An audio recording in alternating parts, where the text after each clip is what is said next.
इस पूर्णिमा का व्रत करने से घर में आने वाले बहुओं का भी सौभाग्य चिरंजीव रहता है। यह इस व्रत की इतनी बड़ी महिमा है। बहु पुण्य फलम सर्वा मत शांतिम चदई में बहुत से जब पुण्य होते हैं तब ही किसी के द्वारा पूर्णिमा का व्रत हो सकता है। यह व्रत बहुत कुछ दे देता है, इतना दे देता है कि जिसकी कल्पना भी नहीं की जा सकती। व्रत करने के तत्पश्चात कोई भी व्रत उपवास करते हैं भगवान से प्रार्थना जरूर कीजिए। और मैं तो कहूँगा सुबह आप पूजा में से उठते हैं या आप रिकॉर्ड कर लें, एक मंत्र मैं बोले देता हूँ जिसको रोज बोला करें। यदि अनजान में कोई भी त्रुटि हुई है, गलती हुई है, भगवान तत्काल क्षमा कर देता है। आप कितनी भी बड़ी पूजा करते हैं लेकिन पूजा के बाद प्रार्थना नहीं की जाती तब तक पूजा का कोई मतलब ही नहीं होता। प्रार्थना जीव से नहीं होती, प्रार्थना नाभि से उठ करके आती है। नाभि से स्वर उठता है जिसमें पूर्ण रूप से समर्पित होता है। आप मंदिर जाते हैं, बहुत बड़ी बात नहीं है, तो कौन सी बड़ी बात है कि मंदिर में पहुंच करके आपका स्वर नाभि से निकले, अपने आप को एक प्रार्थना के साथ भगवान से जोड़ दें, ये बहुत बड़ी बात है। जैसे देखिए बत्ती ऊपर है, तेल नीचे है, बत्ती तेल में डूबी रहती है तो वो जलती रहती है। आपके शब्द हैं वो श्रद्धा में डूबे हुए होते हैं तो वो अंदर से वो आवाज़ निकलती है, वही आवाज़ हमारा और आपका कल्याण कर देती है, वही आवाज़ प्रार्थना बन जाती है। जैसे बत्ती तेल में या घी में डूबी है तो उसका प्रकाश एक विशेष होता है, उसी प्रकार से हमारा और आपका शब्द जब श्रद्धा में डूबा हुआ होता है, फिर जब वो शब्द निकलता है वही प्रार्थना का रूप धारण कर लेता है। तो ईश्वर के प्रति कोई भी व्रत करते हैं, आप उपवास करते हैं, पूजा पाठ करते हैं, उसके बाद हाथ जोड़कर भगवान को कहिए मंत्रहीनम क्रियाहीनम भक्तिहीनम यदीश्वरी पूजतासी महादेवी संपूर्णम च वदस्वमी। पूर्णिमा साक्षात देवी है। 3 बहनें हैं, एक है पूर्णिमा और एक है अमावस्या और एक है संक्रांति। तीनों की चर्चा आज मैं आपसे करने वाला हूँ। जितनी देर तक आप 1 बजे तक कथा चलेगी, जितनी देर तक आप बैठे हैं और आप बहुत आनंद के साथ में बैठिए, श्रद्धा के साथ बैठिए, जितना मन लगे उतना सुनिए, लेकिन सुनिए। ब्रह्म वैवर्त पुराण में पूर्णिमा व्रत की महिमा का वर्णन किया है। भगवान श्री कृष्ण ने पूर्णिमा की कथा माता यशोदा को सुनाई और सबसे ज्यादा विस्तार नारद पुराण में पूर्णिमा व्रत का है, जहाँ भगवान श्री कृष्ण माता यशोदा का अद्भुत संवाद है, जहाँ पूर्णिमा की कथा सुनाई गई है। क्या क्या यशोदा मैया ने पूछा, जाइए।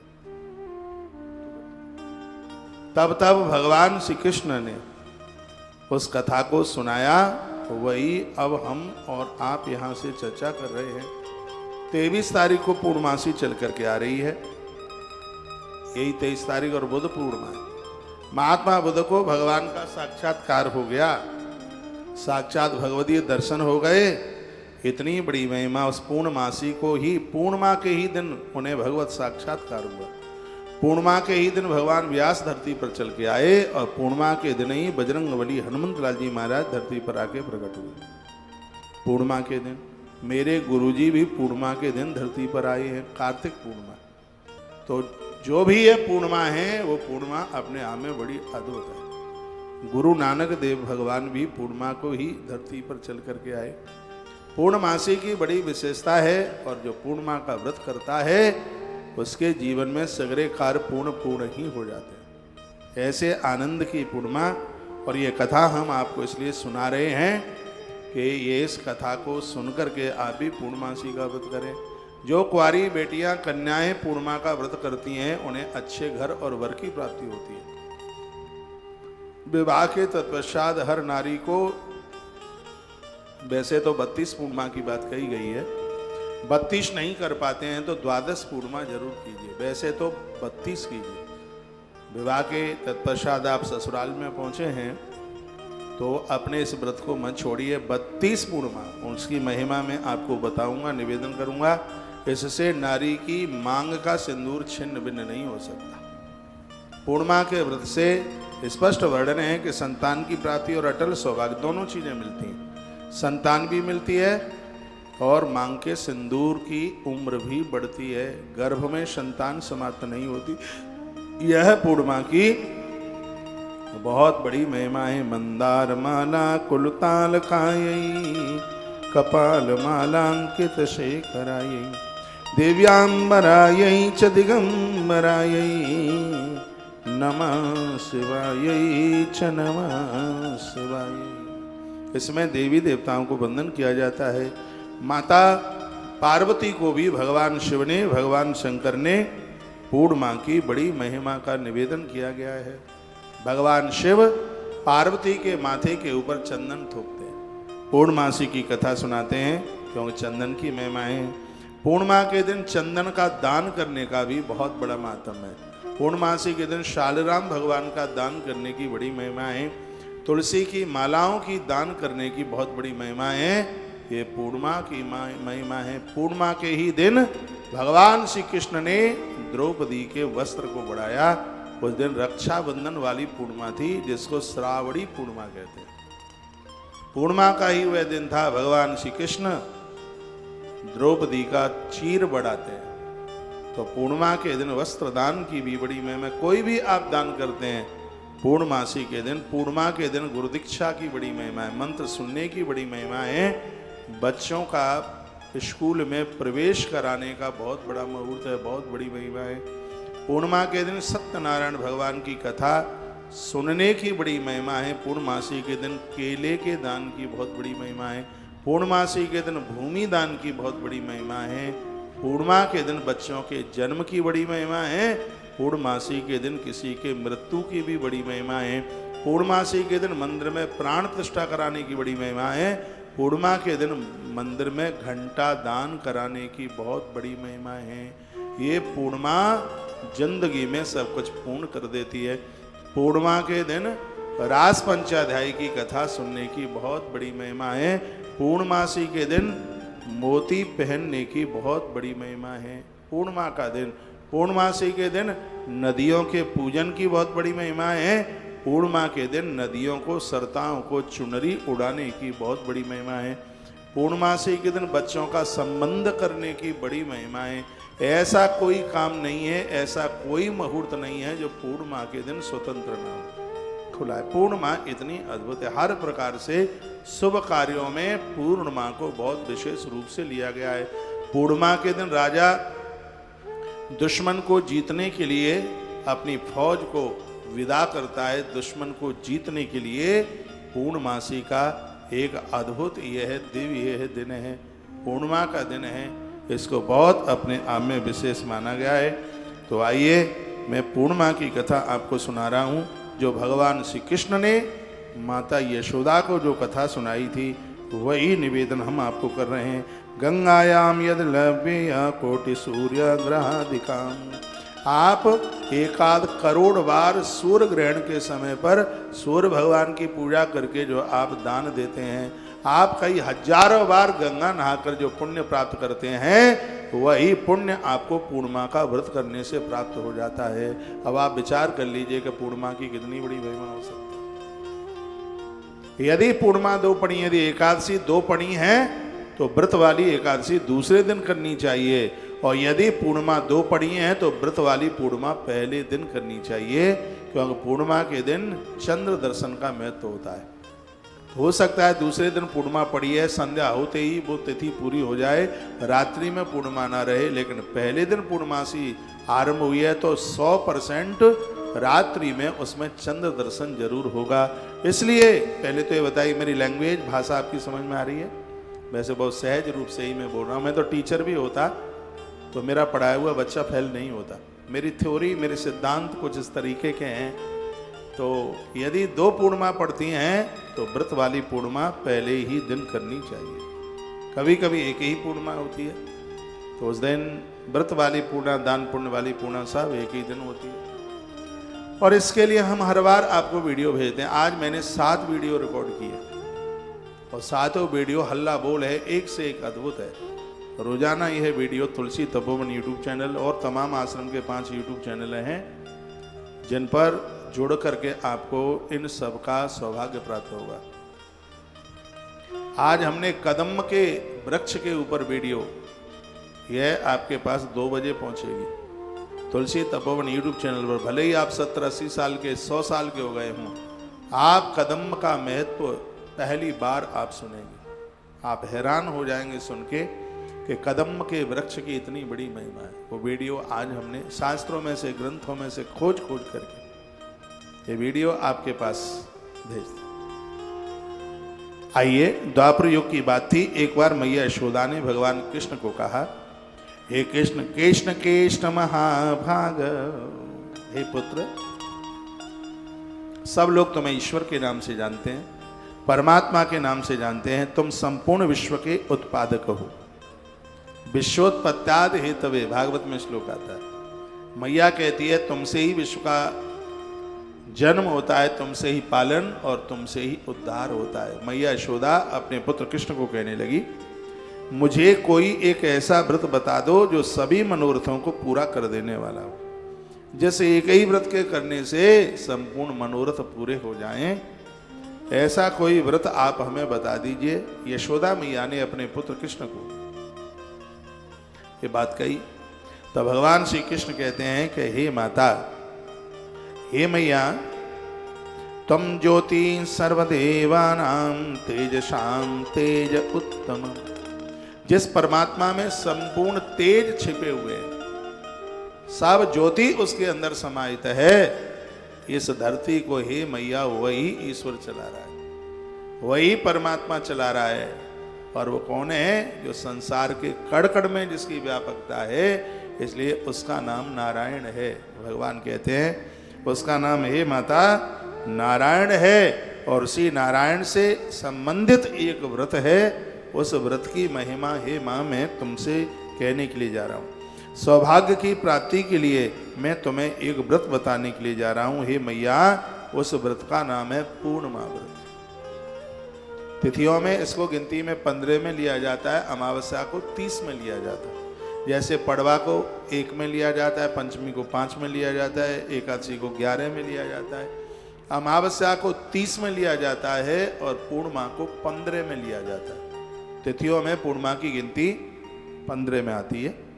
तो भगवान कहते हैं कि इस 32 पूर्णिमाओं का व्रत कर लेना चाहिए। इसके करने से संपत्ति एवं सौभाग्य की प्राप्ति हो जाती है, वृद्धि हो जाती है। जिस नारी ने 32 पूर्णिमा कर ली हैं, भगवान कृष्ण की दृष्टि में वो नारी बहुत दिव्य है, बहुत विशेष है। भगवान कहते हैं इससे सौभाग्य की वृद्धि होती है। मस्तिष्क का सिंदूर शाश्वत होता है, पति की लंबी उम्र होती है। यशोदा जी ने पूछा मैया ने कि इस व्रत को मृत्यु लोक में किसने किया था, ये बताओ। जिस व्रत की तुम चर्चा कर रहे हो, इस मृत्यु लोक में यह व्रत है, वो किसने किया था, ये आप बता दें तो आपकी बहुत बड़ी कृपा होगी। हम बड़ी श्रद्धा के साथ आपको पूछ रहे हैं। सर्वसिद्धि प्रदे देवी मंगलम कुरु मे सदा। हे माता, जिस व्रत के लिए मैं तुम्हें बोलने के लिए जा रहा हूं, यह व्रत अमंगलों का नाश करता है और जीवन को यह मंगल कारक बना देता है। इसको आप सुन लीजिएगा। नदियों के किनारे इस कथा को सुनने से इसका महत्व बढ़ जाता है। कौन कौन सी नदियां हो, कौन कौन सी नदियों के किनारे? कृष्णा नदी हो, नर्मदा नदी हो, यमुना नदी हो। यमुना के किनारे पर इसकी बहुत बड़ी महिमा है। सप्त नदियों में से कोई भी नदियां हो, कृष्णा च तुंगभद्रा च सर्वास्नार्थ आगता।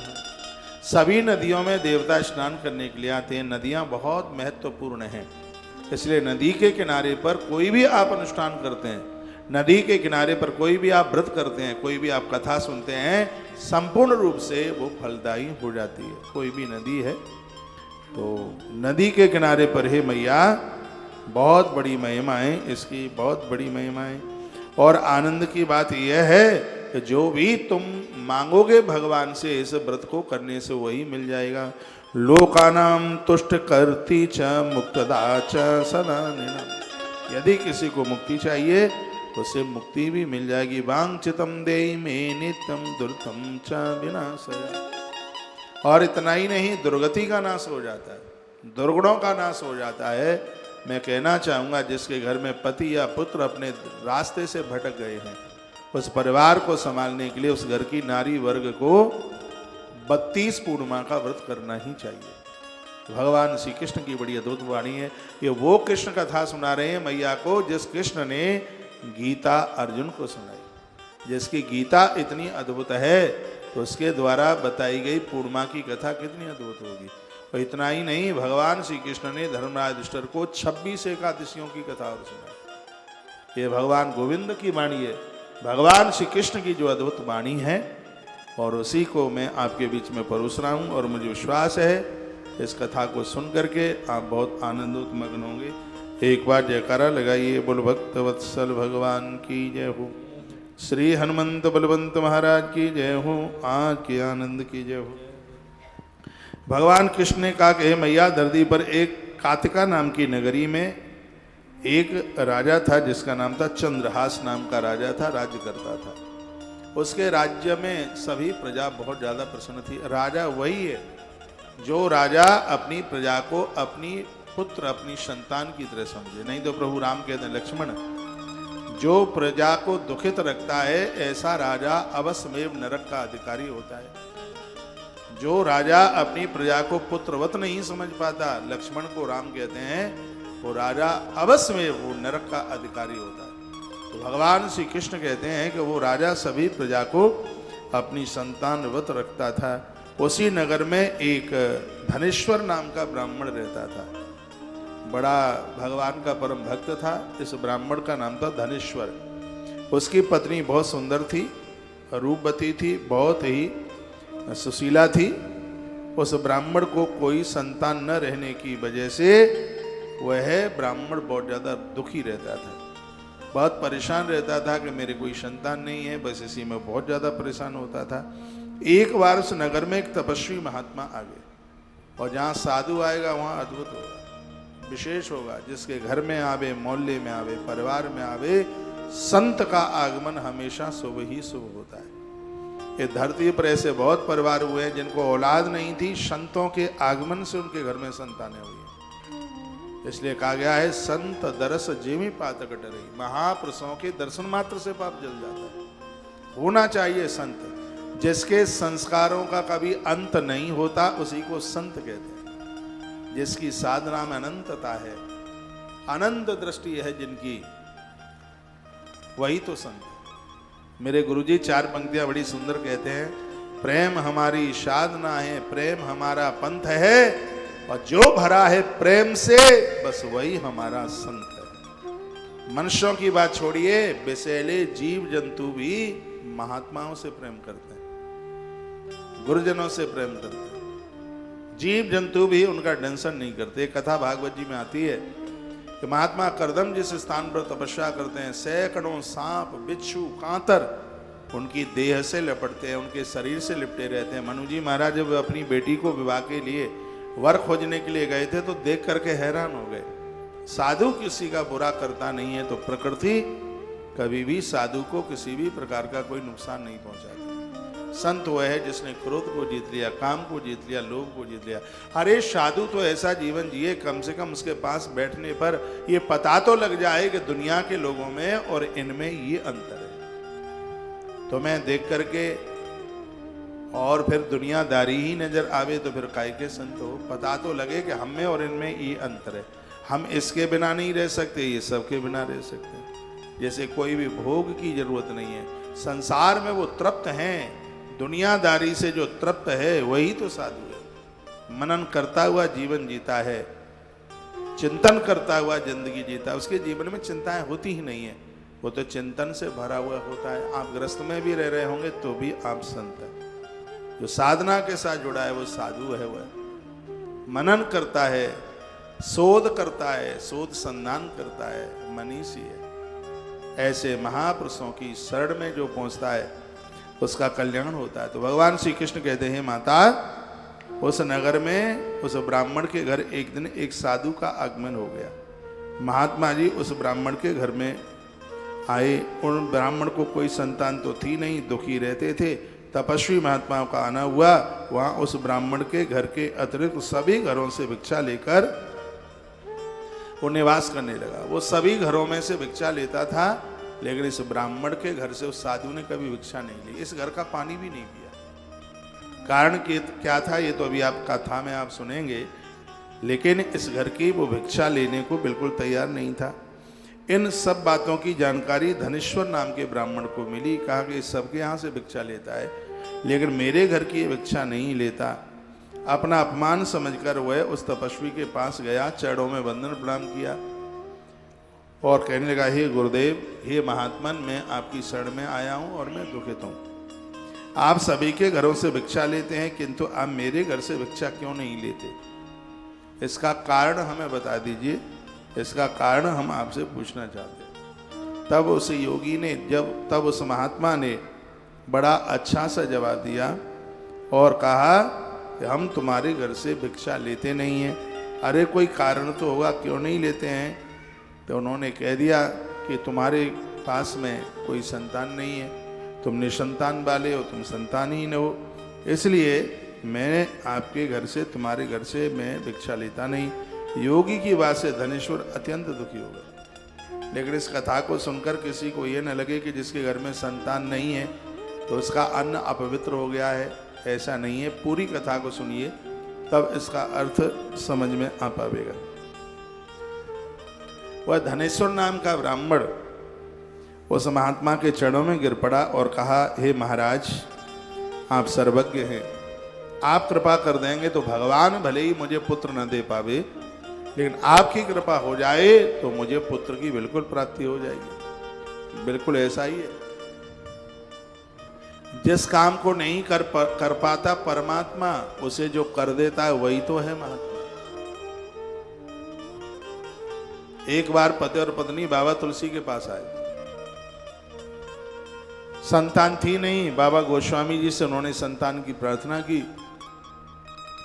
तो बाबा तुलसी ने कहा कि मैं अपने राम जी को पूछ करके कल तुम्हें जवाब दे दूंगा, संतान होगी कि नहीं। बेचारे दोनों चले गए, रात का समय था। राम जी प्रकट हो गए कुटिया में, रोज ही आते थे तुलसी से मिलने के लिए। गोस्वामी जी ने प्रणाम किया। भगवान ने कहा, बाबा कैसे हैं? बाबा तुलसी ने कहा, हम तो ठीक हैं, लेकिन एक दाम्पत्य पति पत्नी बेचारे बड़े परेशान हैं, उनको संतान नहीं, आप कृपा कर दो, उन्हें औलाद हो जाए। भगवान ने कहा, 73 जन्मों तक उनके भाग्य में संतान नहीं है। भगवान अप्रकट अंतर्ध्यान हो गए, चले गए। दूसरे दिन वो पति पत्नी आए, तुलसी बाबा को प्रणाम किया तो बाबा ने वही बात कही। चले गए बेचारे रोते हुए। एक दिन की बात थी, दरवाजे पर कोई एक फक्कड़ महात्मा आया और भिक्षाम देही, इस देवी ने लाके भिक्षा दी। आंख में आंसू आ गए। साधु ने पूछा, क्या हुआ है? लगता है वंश हमारे संग ही डूब जाएगा, कोई औलाद नहीं है। महात्मा ने कहा, बेटिया चिंता न कर, तेरे घर 4 पुत्र होंगे। जो राम जी कह के गए थे ना 73 जन्मों तक औलाद नहीं है, इस फक्कड़ महात्मा ने कह दिया कि तेरे घर 4 संतानें होंगी।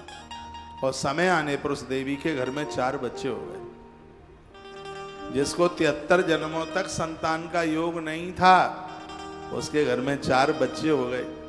एक दिन बाबा तुलसी सी रास्ते से निकले तो 4 बच्चों को देखा। उसने तुलसी को पहचान लिया, दौड़ती हुई आई। कोई पीठ पर लटका है, कोई कंधे पर बैठा है, कोई छाती से चिपका है। प्रणाम चरणों में किया, कहा, गुरुदेव कृपा हो गई आपकी, मेरे घर में 4 बच्चों का जन्म हुआ है। तुलसी बाबा बड़े हैरान थे। कहा, प्रभु झूठ बोले आप बोले कि 73 जन्म तक औलाद नहीं है, आज इनको लड़ूंगा। तो रात्रि को भगवान पुनः प्रकट हुए। कहा, बाबा कैसे हो? तुलसीदास जी ने कहा, चले जाओ, तुम जैसे झूठों से हम बात नहीं करते। प्रेम में भी बड़ी लड़ाई का आनंद आता है। तो राम जी ने कहा, हमने क्या झूठ बोला? कहा, ये झूठ नहीं बोला, आप कह रहे थे 73 जन्मों तक औलाद नहीं। हमने अपनी आंखों से देखा, उसके घर में 4 बच्चे खेल रहे। राम जी ने कहा, उसके तो भाग्य में संतान नहीं थी, लेकिन तुम जैसे एक साधु के आशीर्वाद से 4 बच्चे पैदा हो गए। जिसको मैं नहीं दे सकता, जिसको कोई दे दे, वही तो तुम हो।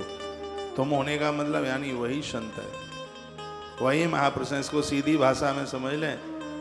जैसे मैं आपसे कुछ पैसा मांग लूं, आप मुझे एक 50,000 रुपये का चेक काट के दे दें, मैं उसको बैंक लेकर के जाऊं और बैंक मैनेजर को दूं, तो मैनेजर को ये ताकत नहीं है कि वो चेक का भुगतान ना करे, क्योंकि साइन आपने कर दिए। इसलिए पैसा हमारा नहीं है, आपने सिग्नेचर किया है, तो आपका पैसा हमारे खाते में आ ही जाएगा। उसी प्रकार से इन महात्माओं के बैंक में इनकी तपस्या की इतनी पूंजी रखी है, जब ये अपने आशीर्वाद का चेक काट करके दे देते हैं तो उनके आशीर्वाद के प्रभाव के द्वारा काम हमारे बन जाते हैं। वो कहते हैं दुकान चल तो दुकान चलेगी, वो कहते हैं कि अच्छा हो तो अच्छा हो जाता है, तो कहते हैं संतान हो जाए संतान भी हो जाए, सब कुछ हो जाता है। ये तपस्वी की तपस्या का प्रभाव है। जिन लोगों के पास, जिन महापुरुषों के पास कुछ विशेष कलाएं लेके प्रकट होते हैं, उनके आशीर्वाद में ताकत है कि सब कुछ बदल जाता है। ये कलाएं क्या है? पावर। वृक्षों में एक कला रहती, दो रहती कीट आदिकों में, ये पंछी दल में तीन कला है, चार कला चौपाओं में, फिर 5 से लेकर 8 कला मानव दल में दिखलाती है, जो 8 से ऊपर होती है अवतार वही कहलाती है। ऐसे महापुरुष जिनके पास कलाएं ज्यादा है, तो उनके मुख से निकला हुआ शब्द है वो वरदान बन जाता है। तप करने से पावर बढ़ जाता है, ऐसी इम्यूनिटी बढ़ती है कि वो जो कहते हैं उनकी बात सिद्धि हो जाती है, उनकी वाणी सिद्ध हो जाती है। ये तपस्या में इतना बड़ा प्रभाव। उनके पास नित्य के तप करने से सिद्धियां चल के आ जाती। और सिद्धि प्राप्त करने के लिए मरघट जाना पड़े, बिल्कुल नहीं। सिद्धि प्राप्त करने के लिए पीपल के पेड़ से उल्टा लटकना पड़े, बिल्कुल नहीं। आप कोई भी मंत्र रोज जपते हैं, किसी भी देवता को नित्य स्नान कराते हैं, तो ये सिद्धियां स्वतः ही बिना बुलाए चल करके आ जाती हैं, अपने आप चल के आ जाती हैं। कुछ लोगों को कुछ घटनाएं घटने से पूर्व पहले पता लग जाता है कि यह होने वाला है। कैसे पता लग जाता है? क्योंकि उनके पास में सिद्धि आ गई है। जिनके पास सिद्धियां आ गई उन्हीं को तो साधक कहते हैं, वही सुजाने, वही होशियार हैं। तो मैं कहना चाहूंगा कि महापुरुषों के आशीर्वाद से ये सब कुछ संभव हो जाता है। तो उस महात्मा के चरणों में धनेश्वर नाम का ब्राह्मण गिर पड़ा और रो रो करके कहने लगा कि हे गुरुदेव, कुछ तो कीजिए, मेरे औलाद नहीं है, मैं संतानहीन हूं, क्या यह वंश मेरे साथ ही डूब जाएगा? ये मैं पूर्णिमा की कथा सुना रहा हूं आपको, पूर्णमासी की। ये भगवान श्री कृष्ण ने माँ यशोदा को सुनाई है और वही चैप्टर मैं आपके बीच में रख रहा हूं। 23 तारीख को पूर्णिमा के दिन नहा धोकर अपना मोबाइल चालू रख लेना, घी का दिया जला करके पूरी कथा सुनना। उस दिन तुम होगे जजमान और मैं होऊंगा तुम्हारा पंडित। तुम्हारे घर में ही आपको अनुभूति ऐसी होगी कि महाराज हमारे घर में बैठ के कथा सुना रहा है। भगवान श्री कृष्ण ने माता यशोदा को जो कथा सुनाई वो आप सुन रहे हैं। कहा, हे गुरुजी, आप सर्वज्ञ हैं, मुझे पुत्र प्राप्ति का उपाय बता दे। धनेश्वर नाम के ब्राह्मण ने कहा। धनेश्वर नाम के ब्राह्मण ने अपनी प्रार्थना सुनाई। तब से योगी ने, महात्मा ने कहा, तुम आए हो, कल्याण तुम्हारा हो, तुम माँ दुर्गा चंडी की आराधना करो। क्योंकि अपनी पत्नी को बोलना, जो दुर्गा की आराधना देवियां करती हैं उनका बांझपन समाप्त हो जाता है। माँ दुर्गा की पूजा की इतनी बड़ी महिमा, इसलिए बेटियों को विवाह से पूर्व ज़्यादा से ज़्यादा दुर्गा पूजा की बात कही जाती है। छोड़िए अपनी तो बात, माँ दुर्गा भी, माता जानकी भी अपने विवाह से पूर्व माँ दुर्गा की पूजा करती है। जय जय गिरिवर राज किशोरी, जय महेश मुख चंद्र चकोर। ये प्रमाण मिलता है। जय गज वदन सनानंद माता। हे गजानंद और कार्तिकेय की माँ, हम तुम्हें प्रणाम करते हैं, वंदन करते हैं। स्वीकार कीजिए। बेटियों के एक मंत्र रोज जपना चाहिए, ओम ऐम ह्रीम क्लीम चामुंडाई विच्छे। बेटियों को एक पाठ रोज करना चाहिए जिसमें दुर्गा जी के 32 नामों की बात कही गई। दुर्गा जी की जो पूजा है वो नारी वर्ग को आनंद कर देती है, किसी भी चीज की कमी नहीं रहने देती। इस पूर्णमासी मातम्य में भी आप सुन रहे हैं, योगी ने कहा कि तुम और तुम्हारी पत्नी दोनों चंडी यानी दुर्गा देवी की आराधना करो, मैया जी तुम्हारी मनोकामना पूर्ण कर देगी। और दुर्गा सप्तशती में लिखा भी है, यम यम चिंतयते कामम तम तम प्राप्नोति निशितम। तुम जिस कामना को करोगे माता रानी तुम्हारी उसी कामना को पूरा कर देगी। ये बिल्कुल सही है, बिल्कुल पक्का है। कोई भी पूजा आराधना करते हो उसको श्रद्धा से कीजिए, थोड़े समय तक कीजिए। लेकिन तुम तो 9 दिन में दुर्गा जी का दर्शन चाहते हो, लेकिन पहले के लोगों ने हजारों सालों तक तप किया। लेकिन तुम्हें तो एक ही दिन में एक सुंदरकांड सुनाने से हनुमान जी का दर्शन चाहिए, एक ही दिन में सब हो जाए। हम लंबे समय तक नहीं कर पाएंगे, बस हाल ही किया नहीं शुरू के फल मिले नहीं।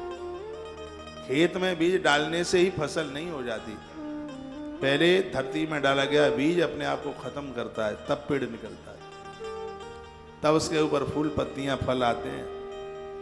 और जिसको बहुत कुछ प्राप्त करना है उसे अपने आप को खत्म करना होगा। हाँ, अपने आप को झोंकना पड़ेगा। जिन्होंने बहुत तरक्की प्राप्त की है, कभी उनका इतिहास पढ़िए, उनके पास बैठिए। कोई विवेकानंद ऐसे ही नहीं बन जाते, उनकी जीवनी पढ़िए। कोई परमहंस ऐसे ही नहीं बन जाते, कोई तुलसी ऐसे ही नहीं बन जाते। उनकी जिंदगी पढ़िए, उनका जीवन पढ़िए, तब पता चलता है। बीज वृक्ष बनता है तो अपने आप को मिटा देता है। हम और आप जैसे लोग इस धरती के लिए कुछ विशेष करने के लिए जाना चाहते हैं तो अपने आप को मिटाना पड़ेगा, परिवार को भूलना पड़ेगा। कृष्ण का जीवन देखिए, पूरा दिन भर ऐसे ही बस चलते रहे, सबको छोड़ना ही पड़ा। प्रभु राम जी को आप देख लीजिए, इतने बड़े अवध के राजा का पुत्र, वन में जीवन समय निकाल दिया। अंतर उसका नजर में आया है, दिखा है। इधर से तो साधारण से राजकुमार बन के गए थे, दशरथ नंदन राजकुमार बन करके गए, लेकिन 14 साल वन में अपने आप को तपा दिया। तो अवध का जो राजकुमार वन के लिए गया तो क्या बन करके लौटा? मर्यादा पुरुषोत्तम भगवान श्री राम बन करके वो लौटे। तो बन गए, वो बन गए। जिन्होंने अपना घर द्वार परिवार छोड़ करके इस देश हित में, जनहित में अपने आप को जिया है, प्रकृति उसके ऋणी हो गई है। अपने लिए तो सब जी लेते हैं, थोड़ा उसके बाहर चल करके आइए, लोगों के हमदर्दी बनिए, उनके दुखों को, उनके कलेशों को दूर कीजिए। आइए, मैं प्रसंग में ही चल के आ रहा हूँ। धनेश्वर नाम के ब्राह्मण को कहा कि तुम माँ भगवती दुर्गा का पूजन करो, सब कुछ ठीक हो जाएगा, सब कुछ बढ़िया हो जाएगा। धनेश्वर ब्राह्मण ने घर आकर सारा वृतांत अपनी घरवाली को सुनाया और कहा ऐसी ऐसी बात है, एक महात्मा जी ने मुझे ऐसी बात कही है, हमें सब कुछ प्राप्त हो जाएगा। सर्वसिद्धि प्रदे देवी मंगलम कुरु मे शरणं। हे देवी, यदि हम तुम दोनों मिलकर के कर लेते हैं तो हमारा मंगल ही हो जाएगा, हमारे घर में संतान का जन्म हो जाएगा। बोल, दुर्गा मैया का अनुष्ठान बताया जो हर प्रकार से मंगल करती है। सर्व मंगल मांगल्ये शिवे सर्वार्थ साधिके शरण्ये त्र्यंबके गौरी नारायणी नमस्तुते। मत समापातके नास्ति पापग्नीत समानहि। एवं ज्ञात्वा महादेवी यथा योग्यम तथा कुरु। ये मैया जी के कुछ स्तुति के श्लोक है, याद कर लिया करो। हिसाब बही खाते का खूब लगा लेते हो, अखबार खूब पढ़ लेते हो, मोबाइल में और भी बहुत कुछ देख लेते हो, पढ़ लेते हो, समझ लेते हो। अध्यात्म बनिए, श्लोक याद कीजिए, स्तुतियाँ याद कीजिए। बहुतों को तो ओम जय जगदीश हरे आरती भी कंप्लीट याद नहीं आती, याद नहीं होती। अरे आरती छोड़िए, उन्हें हनुमान चालीसा पाठ नहीं हो पाता, याद नहीं हो पाता। अपने आप को थोड़ा सा बदलिए और अध्यात्म से जोड़िए। अध्यात्म जिंदगी जीने में बहुत आनंद है। दिक्कत परेशानियां भी आएंगी, हवा के झंकोरे की तरह निकल जाएंगे, उससे आम मुरझाएंगे नहीं। पांडवों के ऊपर बड़ा कलेश आया, लेकिन पांडवों को कलेश हिला नहीं पाया, क्योंकि पांडवों ने अध्यात्म जीवन जिया। तो ऐसा जीवन हम जी लें तो उसे जिंदगी को जीने में बहुत आनंद है। ये कथाएं हमें सबल बनाती हैं, यानी हमें मजबूत बनाती। आज काफी युवा बच्चे हमारे पास बैठे हुए थे, कुछ चर्चा हो रही थी जिसमें कहा गया था कि ऐसा कौन सा पाप है जो व्यक्ति को खत्म कर देता है। एक बच्चे ने प्रश्न किया था, आश्रम का बालक है श्री राम, कि आज युवा अपराध से डरता नहीं है, कौन सा पाप है जिससे जीवन खत्म हो जाता है। तो मैंने 6 अपराधों का वर्णन किया था। मित्र को धोखा देना ये पाप नहीं, ये पाप का बाप है। आदमी को खत्म कर देगा यह अपराध। कृतज्ञ जिसने तुम्हारे लिए कुछ अच्छा किया और उसी के साथ दगा कर दे, उसी को धोखा दे दे, तो ये पाप नहीं, ये पाप का बाप है। जिसने तुम्हारे लिए कुछ अच्छा किया है, ऐसे व्यक्ति को कभी भूलना नहीं है। ऐसे व्यक्ति का संग देना है, साथ देना है, उसका जिंदगी की अंतिम श्वास तक उसको भूलना नहीं। प्रभु श्री राम जी को जिस केवट ने नाव में बिठाकर पार उतार दिया, और ये मैंने पूर्व में भी बताया है कि जब राम का राज्य अभिषेक होता है, राम की आंख में आंसू आ गए और भरत को कहा, यदि लोगों को तुम बुला ही रहे हो तो मेरे केवट को सबसे पहले बुलाना। हमारे पास पैसा नहीं था, उसने नाव में बिठा करके हमें पार उतार दिया। केवट को बुलाया ही नहीं, चीफ गेस्ट बनाया गया। कृतज्ञ जिन्होंने आपके लिए कृतज्ञता, आपके लिए जिसने कुछ किया है, तो उसको आप धोखा दे दें तो ये पाप नहीं, ये पाप का बाप है। सुरापान करना ये भी बहुत बड़ा पाप है। स्वर्ण की चोरी करना यह भी एक बहुत बड़ा पाप है। और प्रकृति से जो तुम ले रहे हो उसका ज्यादा करके नहीं दे रहे, ये भी एक बहुत बड़ा पाप है, अपराध है। प्रकृति से आप जल ले रहे हैं, अन्न ले रहे हैं, वस्त्र ले रहे हैं, क्या नहीं ले रहे प्रकृति से। जिस कंपनी में, जिस फील्ड में आप काम करते हैं, हराम खोरी का पैसा नहीं चाहिए। जहां से आप ले रहे हैं वहां आप उसका कई गुना करके देते नहीं हैं, तो समझ लीजिएगा कि यह बहुत बड़ा अपराध हो रहा है। ध्यान रखें। दीदी कैसे हैं आप? बैठो।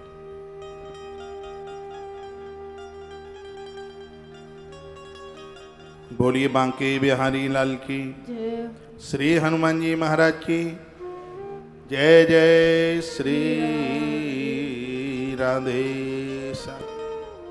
ऐसा धरती का कोई व्यक्ति नहीं है जिसके लिए किसी ने कुछ न कुछ ना किया। कोई नहीं है ऐसा किसी ने। आज हम यहाँ बैठे हैं, हमें यहाँ पहुँचाने में बहुत लोग मददगार हुए। आप जहाँ पर खड़े हैं, आपको वहाँ तक पहुँचाने में बहुत लोगों ने आपकी मदद की है। वो आपका भाई भी हो सकता है, आपका चाचा भी हो सकता है, आपका बड़ा पापा भी हो सकता है, आपके सास ससुर भी हो सकते हैं, आपके मम्मी पापा भी हो सकते हैं, आपके मित्र बांधव भी हो सकते हैं। आप जहाँ तक पहुँचे हैं, यहाँ तक आपको पहुँचाने में बहुतों ने मदद की है। और उनको तुम भूल जाए, उनको तुम धोखा दे दें, तो ये पाप नहीं, ये पाप का बाप है। इन अपराधों से भयभीत रहिए। मैं आपको पूर्णिमा की कथा की तरफ लेके आ रहा हूँ। इसमें पूर्णमासी की कथा में जो अद्भुत बातें वर्णित की गई है। धनेश्वर ने घर आकर पूरी बात अपनी पत्नी को बताई। कुछ ऐसी बातें हैं जो घरवाली को जरूर बताइए। आप तीर्थ यात्रा जाते हैं, दान पुण्य आपने किया, पूजा पाठ आपने किया है, किसी का आपने सेवा किया, मदद की, या शरीर में कोई रोग बढ़ गया है, ये घरवाली को जरूर बताइए। ये पत्नी को जरूर बताइए। दुश्मन बढ़े हैं, पत्नी को बताइए। बीमारी बढ़ गई है, पत्नी को बताइए।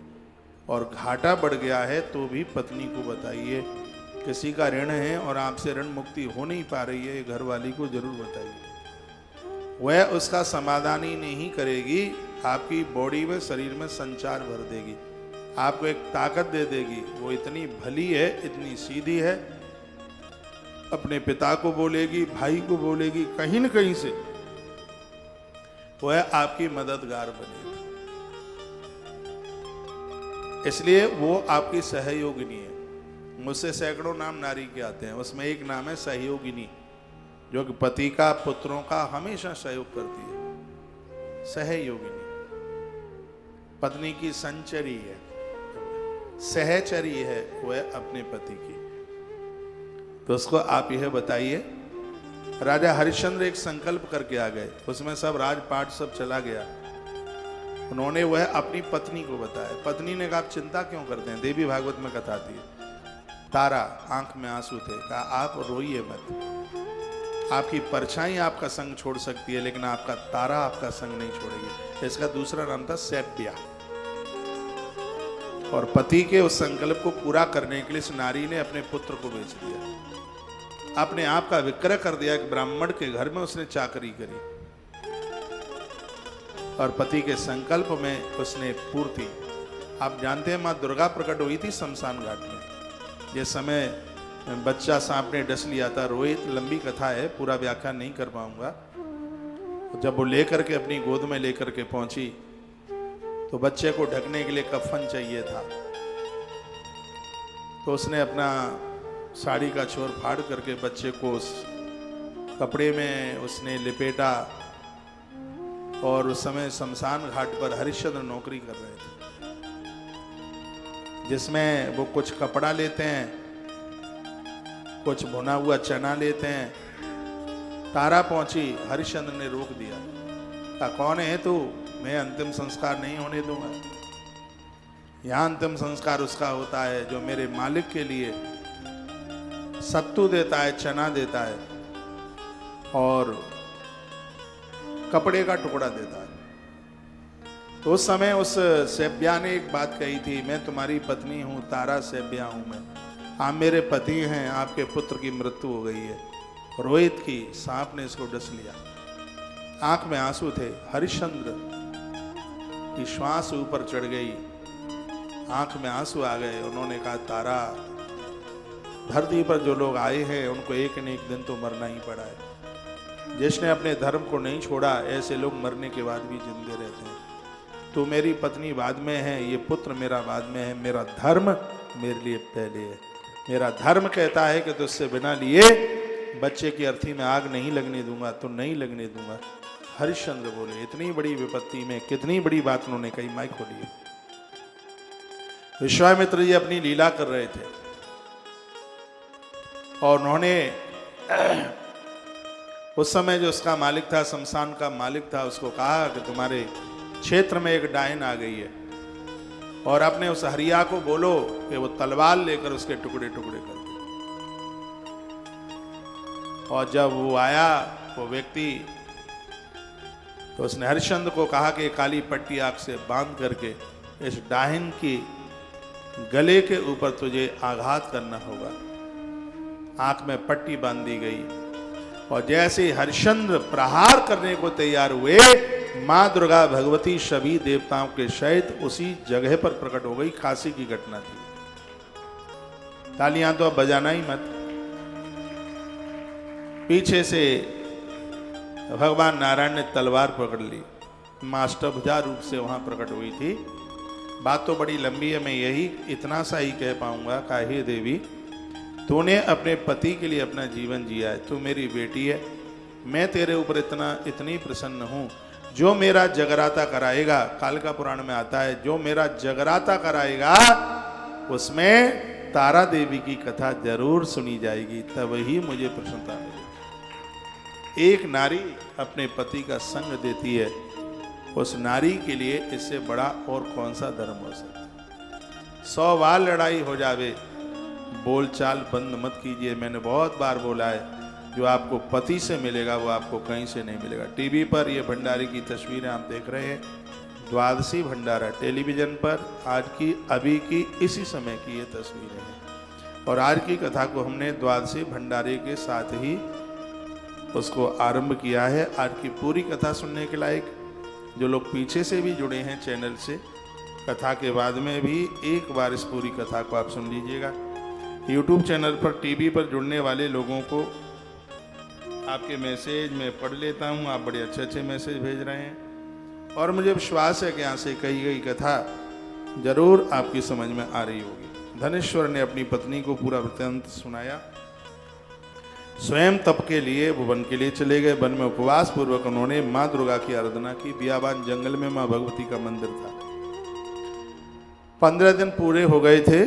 15 दिन पूरे हुए, 16वें दिन माँ भगवती ने शुपन दे दिया, धनेश्वर तुम्हें पुत्र होगा, परंतु 16 वर्ष की आयु में ही उसकी मृत्यु हो जाएगी। ऐसा माने का, यदि तुम पत्नी के सहित 32 पूर्णिमाओं का व्रत करोगे तो तुम्हारा बच्चा दीर्घायु वाला हो जाएगा। ये शब्द स्वयं माँ दुर्गा के। माँ दुर्गा ने कहा कि बेटा तो होगा, लेकिन बेटे की उम्र अल्प होगी, बहुत कम होगी। यदि तुम और तुम्हारी पत्नी उस बच्चे की मृत्यु का समय आवे उससे पहले ही यदि 32 पूर्णिमा का व्रत कर लोगे तो तुम्हारा बच्चा दीर्घायु हो जाएगा, लंबी उम्र वाला हो जाएगा। इसलिए माताएं अपने पुत्र और पति की आयु बढ़ाने के लिए 32 पूर्णमासी का व्रत करती हैं। मौका मिल गया था, कल भी कुछ थोड़ा सा सुनाया और आज भी आपको सुना रहे हैं। प्रतिमासम तथा पश्चात पूर्णायाम सतैंजलि। हर महीने में शुक्ल पक्ष में पूर्णिमा पड़ती है और यह पूर्णमासी बहुत आनंद कर देने वाली है। तुम अपनी शक्ति के अनुसार आटे का दिया जलाकर भगवान शिव की पूजा हेतु 32 पूर्णिमाओं तक का व्रत करना। प्रातः काल इस स्थान के पास ही तुम्हें एक आम का वृक्ष दिखाई पड़ेगा, तुम उस पर चढ़कर एक फल तोड़ लेना और शीघ्र ही अपने घर को चले जाना। अपनी पत्नी से कहना कि वह उस फल को ऋतु स्नान के पश्चात उसे खा ले।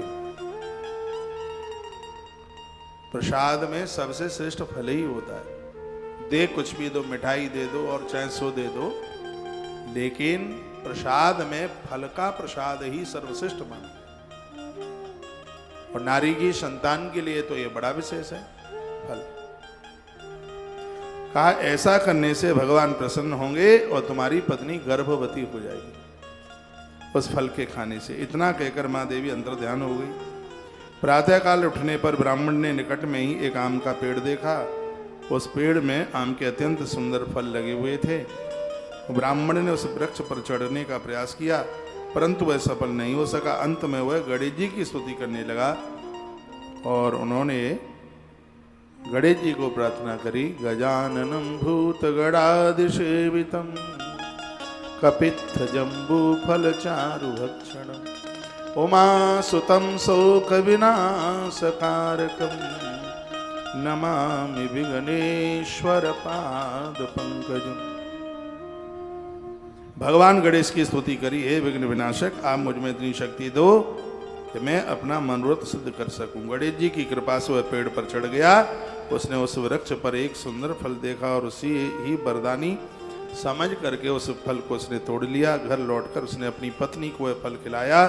फल खाने के परिणाम स्वरूप ही उसकी धनेश्वर की पत्नी वो ब्राह्मणी गर्भवती हो गई। उसके गर्भ में संतान चल के आ गई और समय आने पर उस नारी ने बड़े सुंदर से पुत्र को, संतान को जन्म दिया। और मैं तो वैसे भी कहता हूं जब गर्भ में संतान हो तो ऊट पटांग मत खाया करो। चाउमीन खाती हो, है ढोसला, क्या ढोकला कहते हैं, ढोकला खाते हैं और पता नहीं क्या क्या, मुझसे तो नाम भी नहीं आते, वो खाते हैं, क्या बोलेंगे उसको, बहुत चीज़ें ऐसी। और ऐसे टेढ़े मेढ़े, अब टेढ़ा समोसा खाओगे और सीधा बच्चा चाहोगे तो कैसे होगा। ये खान पान का बड़ा असर होता है। गर्भ में संतान हो तो उसमें फलों की बड़ी महिमा है। ऐसे बहुत फल हैं, उसमें एक तो आम खाइए। गर्भिणी नारी के लिए बहुत ज़्यादा वह विशेष, हर चीज़ एक मात्रा में होनी चाहिए। अब आप ये कहें कि बेटा बहुत ही ज़्यादा तंदुरुस्त, आज मैंने कुछ ऐसी वीडियो डाली है, हर चीज़ की एक लिमिट, एक मात्रा। गर्भिणी नारी को दूध बहुत फायदा करता है। कच्चे दूध में थोड़ी मिश्री डाल करके लिया जावे तो होने वाली संतान के लिए बहुत ज़्यादा लाभप्रद है। गर्भिणी नारी के लिए दूध में मुलेठी का तेल 250 ग्राम दूध में 250 ग्राम दूध में 2 से 4 बूंदें मुलेठी के तेल की डालकर वो नारी ले लेती है। इससे बच्चा जकड़ नहीं सकता। कभी कभी ऐसा होता है कि बच्चे का वजन इतना कम होता है कि जन्म के बाद ही उसको आईसीयू में रखा जाता है। मैंने पहली बार ये वीडियो रिकॉर्ड कराई है और 4 बजे ये वीडियो तुलसी मंजरी यूट्यूब चैनल पर ओपन होगी। पहली बार ये वीडियो मैंने डाली है कि मैं ग्रंथ पढ़कर ये सब शोध कर रहा हूँ और निकाल करके ये बातें लोगों के पास तक पहुँचा रहा हूँ। कम वजन का बच्चा, उसको बचाना बड़ा मुश्किल हो जाता है। नारी के गर्भ में यदि बच्चा कहीं उल्टा पुल्टा भी हो गया है तो दूध के साथ में मुलेठी के तेल की कुछ बूंदें डालकर फेंट कर नारी को वो दूध पिलाया जावे। इससे बच्चा कम वजन का नहीं, जितना वजन होना चाहिए, स्वस्थ और तंदुरुस्त बच्चा पैदा होता है। ये वीडियो मैंने बड़े प्रमाण के साथ में आज रिकॉर्ड कराई है। आज मैंने सुबह 7 वीडियो रिकॉर्ड कराई है, उसमें एक वीडियो ये भी है जो आपके बहुत काम में आएगी। चंदन का पानी 24 क्या बोलते हैं उसको, सोना 24 क्या बोलते हैं उसको, हाँ कैरेट बोलते हैं ना, 24 कैरेट का सोना, उसकी कोई अंगूठी हो या कुछ और, उसको पानी में डला रहने दो। 4 महीने से लेकर के बच्चे का जन्म होता है तब तक उस सोने का पानी वो नारी पिए, बच्चा स्वस्थ होगा, गोरा होगा, किसी भी प्रकार की बीमारी नहीं होगी, तो बहुत अच्छा होगा। ये सब हमारे आयुर्वेद में सब बातें भरी पड़ी हैं, लेकिन मानेंगे थोड़े ही, वो तो चाउमीन खाएंगे, चाउमीन खाएंगे, वो तो चाउमीन खा करके बच्चे पैदा तो चाउमीन ही जैसे चाइनीज वाले होंगे फिर तो। मैं कोई व्यंग नहीं कस रहा हूँ, ये देश को पुणे छत्रपति शिवाजी की आवश्यकता है, महाराणा प्रताप की आवश्यकता फिर है, महात्मा चाणक्य की जरूरत है। ये देश को, इस धरती को एक बार फिर आवश्यकता है व्यास की, मीराबाई की भी जरूरत है, तो दुर्गावती और लक्ष्मीबाई की भी आवश्यकता। ये देश को, इस देश को गीदड़ नहीं, इस देश को सिंह चाहिए, शेर चाहिए, और याद रखना उसके लिए अच्छी माँ का होना बहुत ज़्यादा जरूरी है। केसर हर जगह नहीं उगता, केसर के लिए कश्मीर चाहिए, और अच्छी औलाद के लिए संस्कारी माँ चाहिए। नारी चाहेगी तभी सपूत जन्म ले पाएंगे, नहीं तो सा के ऊपर का लगेगा फिर। उसके लिए नारी का अच्छा होना, बढ़िया होना बहुत ज्यादा जरूरी है। तो फल खिलाया, नारी गर्भवती हुई, समय आने पर उसने अच्छे से बच्चे को जन्म दिया, और उस बालक का नाम देवदास रखा गया। नाम भी कितना बढ़िया रखा गया है, नाम है देवदास, इतना बढ़िया नाम रखा गया। वह बालक शुक्ल पक्ष के चंद्रमा की तरह दिनों दिन बढ़ने लगा। देवी माँ की आज्ञा के अनुसार उसकी माता ने पुत्र की मंगल कामना के लिए 32 पूर्णिमा का व्रत करना आरंभ कर दिया, क्योंकि माँ ने कहा था ना कि बच्चे की अल्पायु है, उसका जीवन कम है, इसलिए 16 वर्ष आवे उससे पहले इसकी माँ 32 पूर्णिमा कर ले। तो उसके पति ने वो उसको बताया था, तो उसने वह व्रत आरंभ कर दिया। बहुत प्यारी कथा है, आनंद देने वाली कथा है। एक बार जयकारा लगाइयो बोल बांके बिहारी लाल की। बालक का जब 16वां वर्ष शुरू हुआ तो माता पिता चिंतित होने लगे, यदि इसकी मृत्यु हो गई तो उस शोक को हम कैसे सहन करेंगे, हम भी उसके संग ही मर जाएंगे। जीवन का बड़ा दुख है कि माता पिता के सामने बच्चा खत्म होता है, ये बहुत बड़ा दुख है। दुख भी है, कोई अपराध भी है, उसकी वजह से ऐसा होता है। उन्होंने देवदास के मामा को बुलाकर कहा कि हम लोगों की इच्छा देवदास को काशी भेजकर 1 साल विद्या अध्ययनरत कराने की है। ये काशी में पहुंचे और वहां पढ़े, इसलिए तुम इसके साथ चले जाओ। तो देवदास के मामा को बुला लिया और 1 साल के बाद उसके साथ लौट आना। काशी यात्रा के लिए देवदास को एक घोड़े पर बिठाकर उसके मामा को साथ में करके विदा कर दिया। बालक के माता पिता ने अपने मन की आशंका को उसके मामा से गुप्त रूप से कह दिया और कहा कि इसको गुप्त रखना, बच्चे को पता न लग जाए। देवदास के जाने के बाद उसकी माता ने 32 पूर्णिमाओं के व्रत को पूरा किया। उधर एक दिन देवदास अपने मामा के साथ रात्रि बिताने के लिए किसी ग्राम में ठहरे, किसी धर्मशाला में रुके हुए थे। बताते हैं उसी रात्रि उस गांव में एक ब्राह्मण कन्या का विवाह होने वाला था। भगवान श्री कृष्ण यशोदा माँ को कथा सुना रहे हैं। कहते हैं माँ, मैया, एक ब्राह्मण कन्या का विवाह उसी नगर में होने वाला था जिस नगर में देवदास और उसके मामा ये दोनों रुके हुए थे। उसी गांव में एक ब्राह्मण कन्या का विवाह होने वाला था। जिस स्थान में गांव की बारात ठहरी हुई थी वहीं देवदास, आपको पता हो पहले बारातें जन्माशय में रुका करती थी, एक ऐसी सार्वजनिक जगह होती थी और वहां पर बारात को ठहराया जाता था। आज तो बारात रुकती ही नहीं है, बस गए खा पी करके और चले, टाइम इतना होता नहीं है। तो उस समय 3 दिनों की, 3 दिन की तो बारातें आपने भी देखी होंगी, शादियां 3 दिन की तो देखी होंगी। 24 घंटे की तो बहुतों ने देखी, अब 24 घंटे की नहीं है, अब तो 2-4 घंटे की शादी है। अब शादी वादी कुछ भी नहीं है, बस ऐसे ही है। कन्या का विवाह मंडप में कन्या को बिठाया गया, विवाह की तैयारी हो गई थी।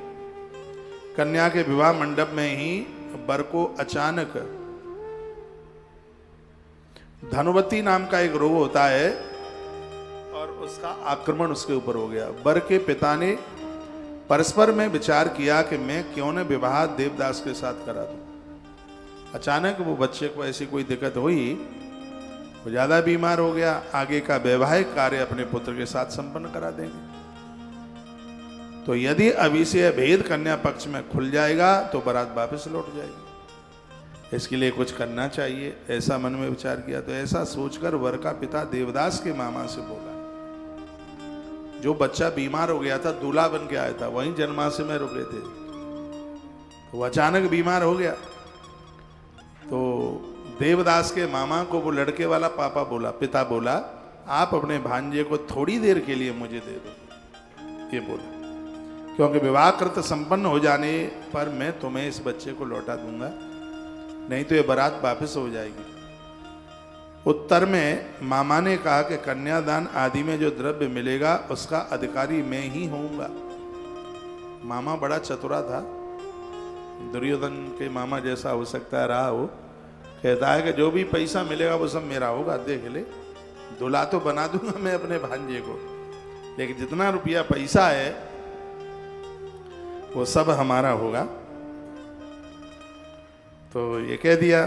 तो वर के पिता ने यह शर्त मंजूर कर ली। देवदास के साथ उस ब्राह्मण कन्या का विवाह विधिवत रूप से संपन्न हो गया। विवाह के उपरांत वह उस विवाहिता कन्या के साथ भोजन नहीं कर सका। उसने अपने मन में सोचा कि अब यह न जाने किसकी पत्नी बनेगी। तभी उसके नेत्रों में आंसू छलक आए। वधू ने उसकी उदासी का कारण पूछा तो उसने सारी बातें बता दी। देवदास ने झूठ बोलता नहीं था। सुनकर कन्या ने कहा, मैंने अग्नि के समक्ष आपको पति बनाया है, आपके अतिरिक्त अब मेरा कोई दूसरा पति हो ही नहीं सकता। ये उसने कहा। कथा बहुत प्यारी है। देवदास ने कहा, तुम ऐसी भूल ना करो, क्योंकि मेरी आयु बहुत अल्प है, थोड़ी है, मेरे न रहने पर फिर तुम्हारी क्या गति होगी। ज्योतिषियों ने कहा है कि मैं 16 ही वर्ष जिंदा रहूंगा। परंतु वह दृढ़ प्रतिज्ञा पूर्वक कन्या बोली, मुझे चिंता नहीं है, जो आपकी गति होगी वही मेरी गति होगी। हे स्वामी, आप उठकर भोजन कीजिए। और नवेली वधू अपने पति को बोली। कन्या की बात मानकर देवदास ने भोजन किया और रात भर उसी के कमरे में रहा।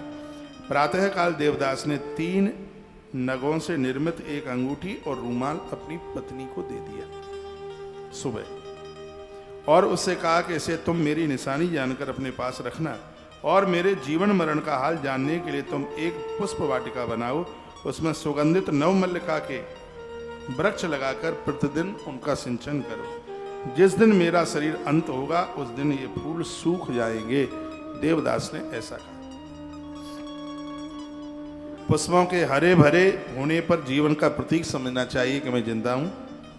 इस प्रकार समझा करके वो आगे चला गया। प्रातः होते ही वर पक्ष के लोग बाजे बजाते हुए कन्या के घर आए। बरातियों को देखकर कन्या ने अपने पिता से कहा कि यह मेरा पति नहीं है, यदि यह वर रात्रि में मिले आभूषण आदि को दिखा दे तो मैं समझ जाऊंगी यह सब बनावटी है, मुझे इसके साथ विवाह करना नहीं है। कन्या के पिता ने वर को बुलवाया, उससे कन्या की बातें पूछी, परंतु उसने उससे अपनी अज्ञानता प्रकट की। बारात लज्जित होकर के वापस चली गई। भगवान श्री कृष्ण कहते हैं, हे माता, कुछ समय के पश्चात काल द्वारा प्रेरित सर्प रात्रि में देवदास को डसने के लिए आ गया। तो 16वां वर्ष आ गया था ना, तो रात्रि में एक भयंकर एक काला सांप उस देवदास को डसने के लिए वहां आ गया। परंतु उसकी मां ने पहले से ही 32 पूर्णिमा का व्रत कर रखा। ये पूर्णिमा की महिमा सुनिए। इसलिए वह सांप देवदास को डसने में असमर्थ रहा। तदनंतर स्वयं यमराज आकर उसके प्राणों को निकालने के लिए लगे। स्वयं यमराज आ गए और देवदास के प्राणों को खींचने लगे, जिसके फलस्वरूप देवदास मूर्छित होकर धरती पर गिर पड़ा। देवयोग से उसी समय वहां पार्वती जी के साथ भगवान महादेव प्रकट हो गए। बोलिए शंकर भगवान की। स्वयं भगवान महादेव वहीं आके प्रकट हो गए। देवदास को मूर्छित अवस्था में देखकर पार्वती ने भगवान शंकर को कहा, ये महाराज, इसकी माता ने 32 पूर्णिमा का व्रत किया है, मालूम है आपको? और 32 पूर्णिमा व्रत की महिमा आपने मुझे सुनाई है। आपने हमें कहा है कि जो माता अपने बच्चों के लिए 32 पूर्णिमा का व्रत करेगी, यमराज को छोड़िए, उस बच्चे के प्राण शंकर भी नहीं ले सकता। ये बात आपने कही थी हमसे। बात आ रही है?